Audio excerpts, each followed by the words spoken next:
is CGTN, China Global Television Network. Nigeria and Senegal went to the polls on February 23rd and 24th respectively for the presidential and parliamentary elections. Muhammadu Buhari of Nigeria and Senegal's Macky Sall were both seeking re-election for their second and final terms.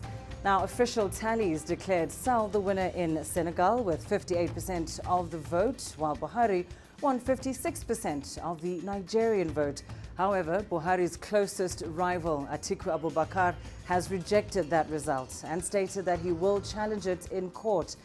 This week, we take a look at those just concluded elections and what the future may hold for both countries. I'm Lindy Mtongana. Welcome to Talk Africa.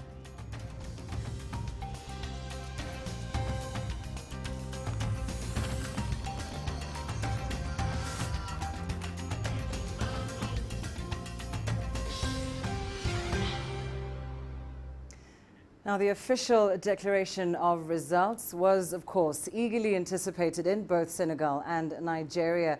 But it was Nigeria's Independent National Electoral Commission that settled a nation's curiosity first, releasing those results early on Wednesday morning. Senegal's results came out one day later on Thursday. Let's hear now from both of those commissions and get some reaction from the voters.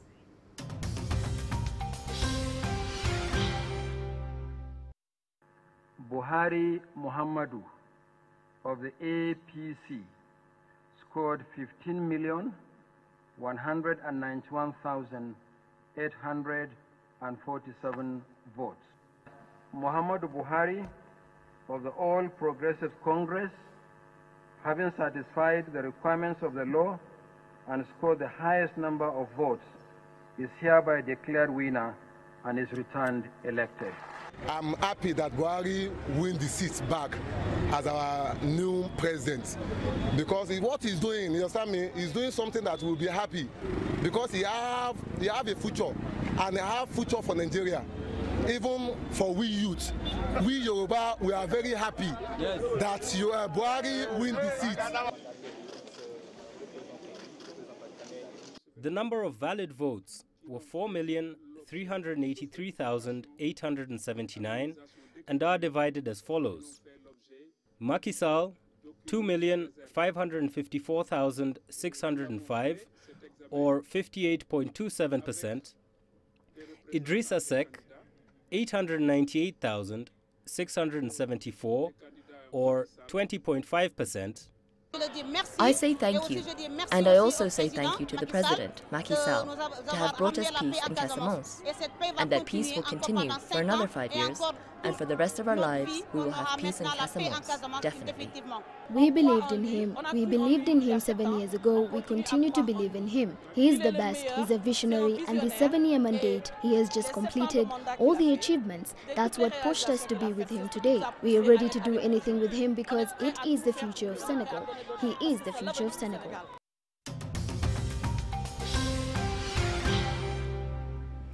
Well, let's delve a little deeper into those elections and, of course, what lies ahead for both countries. Joining me now to discuss this are Dr. Oluwaseun Tella, Senior Researcher from the Institute for Pan-African Thoughts and Conversation at the University of Johannesburg in South Africa. In Lagos, we have Dr. Ola Bello. He's the Executive Director of Good Governance Africa. And with me here in our Nairobi studio is Professor Peter Kagwanja, the President and CEO of the Africa Policy Institute. A warm welcome to you all, gentlemen. Can we start by discussing Nigeria? Now, Nigeria's election, of course, made history for perhaps all the wrong reasons. 84 million people eligible to vote. Could have been Africa's biggest election, but of course only 35% of the electorate turned up to cast their ballots. Dr. Bello, let's start with you. Nigeria ended up recording its lowest voter turnout in its democratic history. Why did so few people turn out to vote?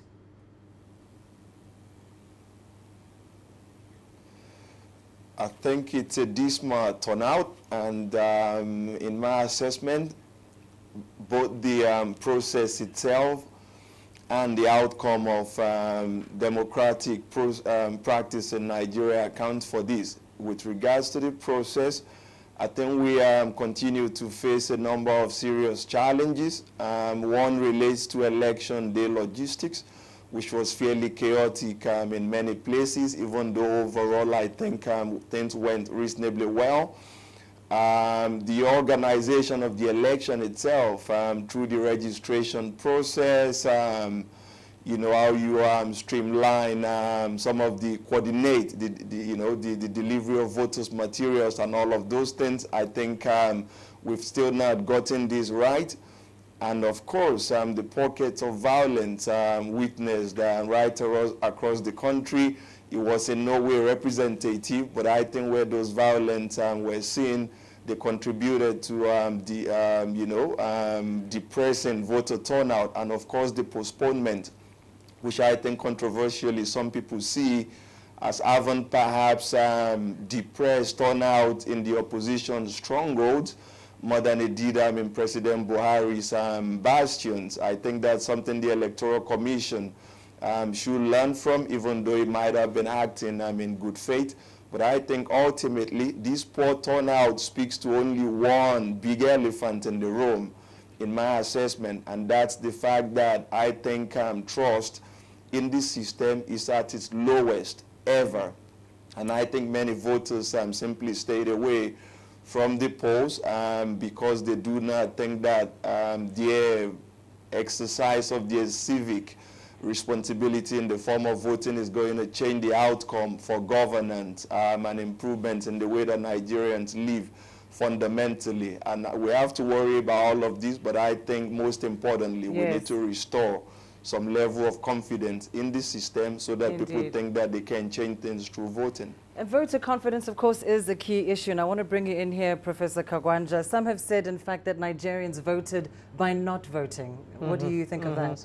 First and foremost, this was an election of an incumbent. And usually, if you go through the statistics across the continent in the last 20 years, you'll find that repeat elections or elections that touches on an incumbent do not attract a huge voter turnout. We've just had an election in Kenya last year but one, and at some people talk about apathy because an incumbent in Africa usually don't lose election unless they have done badly in terms of their performance the year.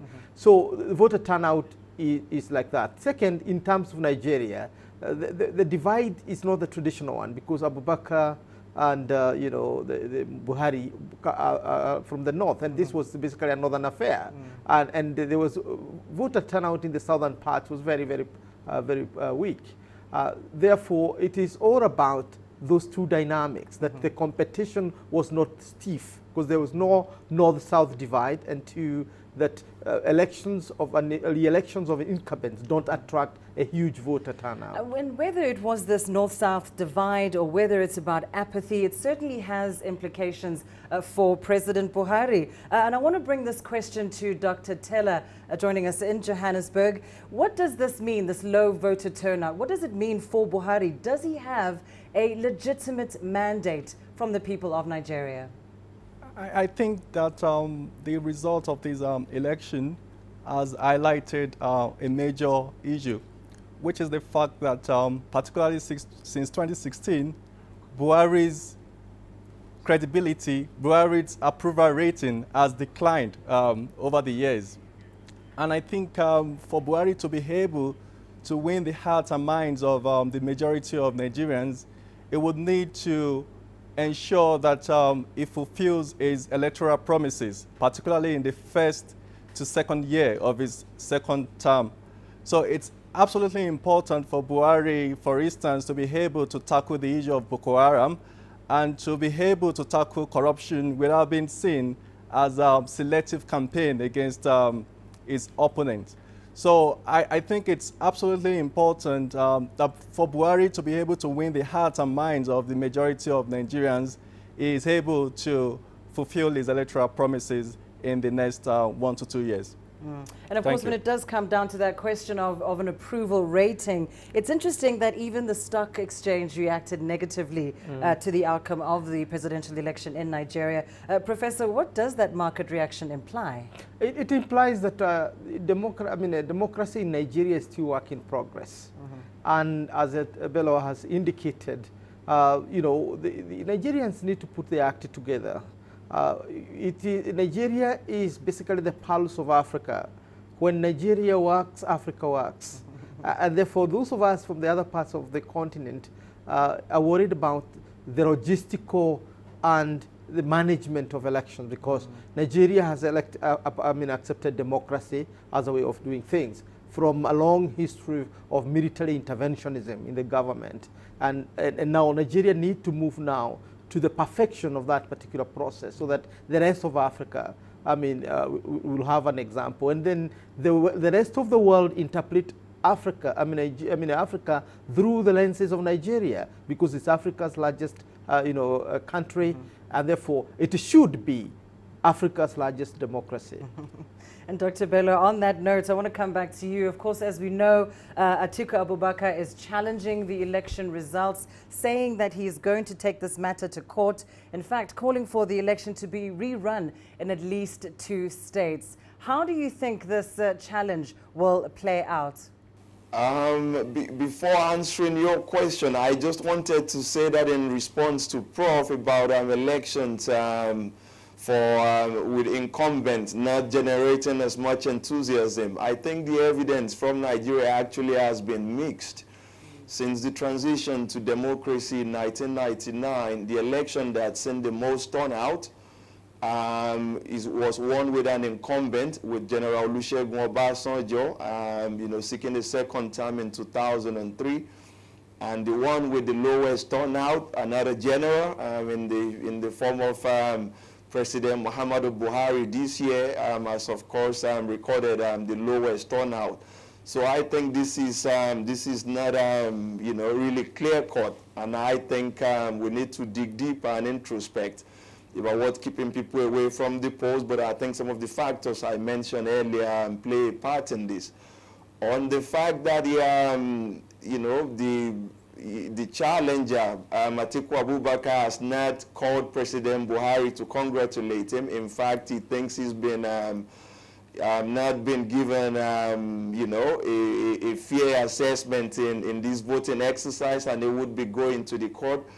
I'm not sure how all of this would play out. I just want to signal 1 or 2 dangers that Nigeria now confront as a result of this disputation.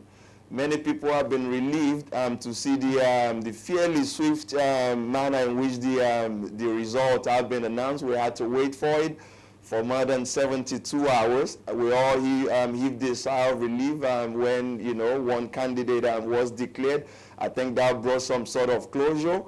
But I think in a country that's very divided, and I think you've seen that division also reflected in this poll result, our elite should be working together to unite the nation so that Nigeria can actually focus on the really important business of governing and growing the economy and creating a much more prosperous country.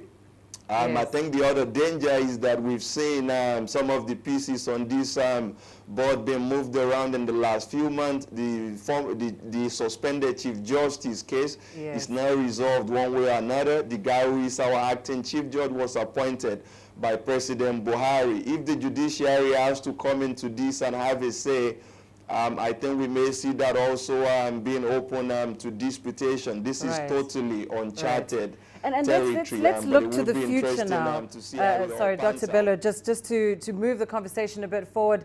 Looking to the future, I want to bring Dr. Tella back into the conversation. We know, of course, Nigeria's priority issues will most likely be similar to Buhari's first term: security, corruption, the economy. But Dr. Tella, do you see him doing things? Do you see him doing things differently this time around? I think it's doubtful, given its failure in his first term, because in his first term he had promised to tackle the issue of corruption, fight terrorism, and also improve Nigeria's economy. But when you look at the realities of Nigeria today, you discover that the fight against corruption has been selective at best.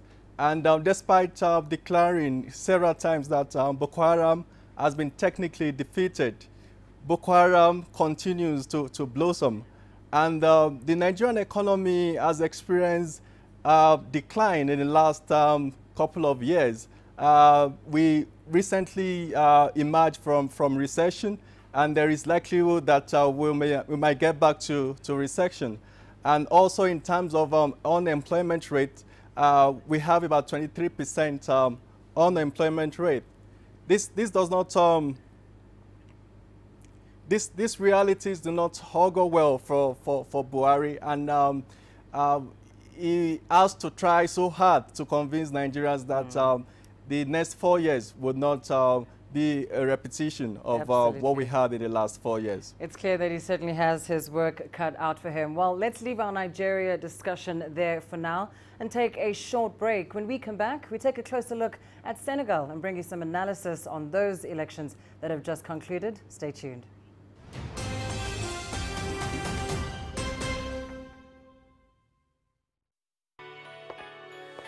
Update out of the country.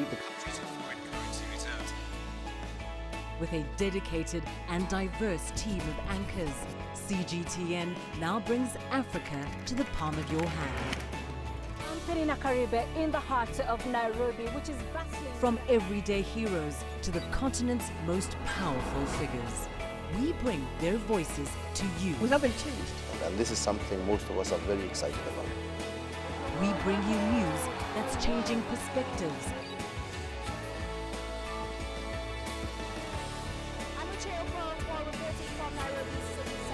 News that brings Africa to the world.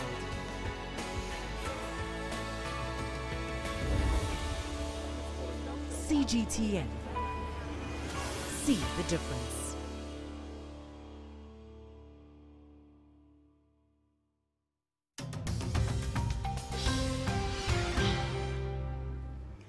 Welcome back to Talk Africa. Let's continue our discussion on the just concluded elections in Nigeria and Senegal. Still with me are Dr. Oluwaseun Tella, Dr. Ola Bello, and Professor Peter Kagwanja. Now, we are, of course, talking about Senegal. And let's start with you, Dr. Bello, in Lagos. Of course, Senegal, one of the most stable democracies on the continent, and a history of peaceful, organized, orderly elections. And in contrast to Nigeria, 2/3 of the electorate, 66%, turned out to vote. What's your view on the strength of Senegal's democracy? I'm enthused on the one hand, because I think in the sense you could say West Africa just dodged the bullet. In the same week, just about 24 hours apart, perhaps the two most important anchor countries in West Africa when it comes to setting democratic norm went to the polls. Victors have been announced. There are disputations, but I think we're fairly confident that one way or another, all of this is going to be peacefully resolved, because you do not want in West Africa a situation where Nigeria is destabilized as a result of polls and Senegal is similarly destabilized. Remember when the election dispute in Gambia happened, these were the two countries that stepped to the fore to help save the day. So in that sense, I'm pleased. And it's very encouraging to see the high voter turnout in Senegal. But I think some of the imperfections we've seen in this process is something that speaks broadly across the region in terms of the next steps we perhaps need to take to mature our democracies. In Senegal, I think you've seen the opposition quite disunited. And I think if there was more unity, the sort of large gap you've seen between, the incumbent with 58% of the poll and the next runner-up having 20%, you can close that and have much more competitive elections. Yes. And I think also, the Electoral Commission across the sub-region, they interact, but I have the feeling that there are important lessons they can learn from one another, just in terms of giving citizens, you know, more confidence. Right. That they are indeed I want to bring in Dr. Tella on that point. Dr. Tella, coming to you in Johannesburg. Of course, President Macky Sall had been favored to win the election very early on. Many analysts, of course, saying that his victory was no surprise. To what do you attribute Macky Sall's success at the polls? I think this stems from his achievements in his first term, 7 years. In terms of the economy particularly, Senegal recorded an impressive economic growth rate in the last 2 years, averaging about 7%.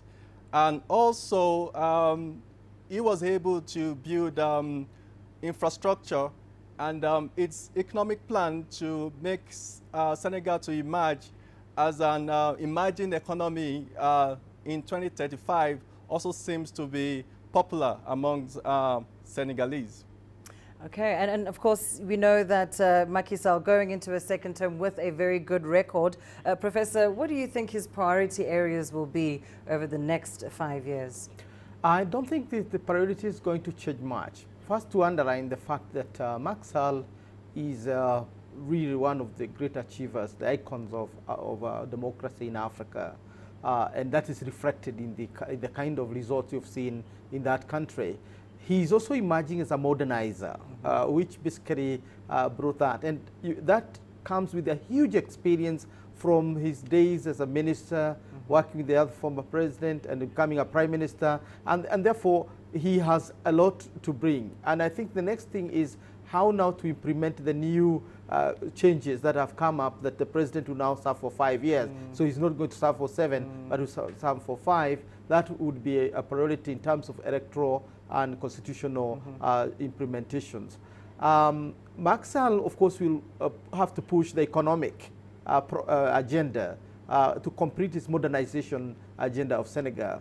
And definitely, he's, like every other president, going to broker a transition from himself to the next leader. So that's going to be a priority because he would like to secure his legacy. That is very good, as it has been said. Averaging 7% growth. That's one of Africa's highest growths after Rwanda and Ethiopia. And just focusing on that change in the presidential term limits, of course, in 2016, Senegal voted to reduce term limits down from 7 years to 5.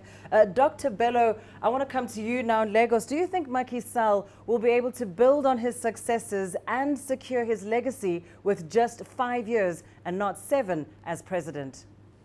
I think it's all within his grasp. As the previous, speakers said, I think he has a record to run on, and the hope is that, within the next 5 years, he would be able to surpass his own achievement and, leave a solid legacy that's worthy of being pointed to in Senegal. But I also have to balance this by saying that, this just concluded election in Senegal.